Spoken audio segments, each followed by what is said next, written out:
Unlock the mystery of the forward slash and type it effortlessly on any keyboard.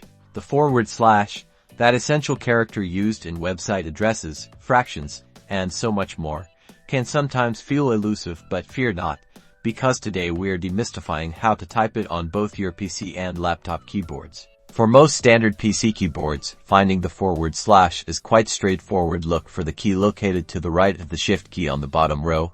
Between the right Shift and Z keys, simply press this key, and voila, you've typed a forward slash. However, some keyboards might have a slightly different layout, or perhaps the forward slash symbol is printed below another character, like the question mark. In such cases, you'll need to use the Shift key. Hold down the Shift key on the left or right side of your keyboard, and then press the key that shares the forward slash symbol, usually the one with the question mark. This combination will produce the forward slash. Now, let's move on to laptops. The principle is very similar on most laptop keyboards. You'll find the forward slash key in the same general area as on a PC keyboard, typically to the right of the Shift key, near the Z key or the right arrow key again. A single press should do the trick on many models.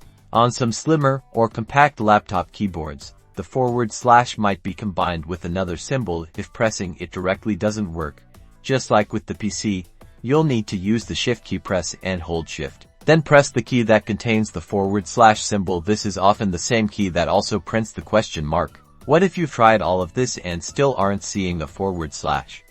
It's possible your keyboard layout setting is different. Go to your computer's language and keyboard settings on Windows. You can search for language settings and then click on keyboard or input methods. Ensure you have the correct layout selected for your region, such as US or English United States, as different layouts assign symbols to keys differently. With these simple steps, you'll be typing forward slashes with confidence. Whether you're browsing the web, working with spreadsheets, or creating documents, master the forward slash, master your typing.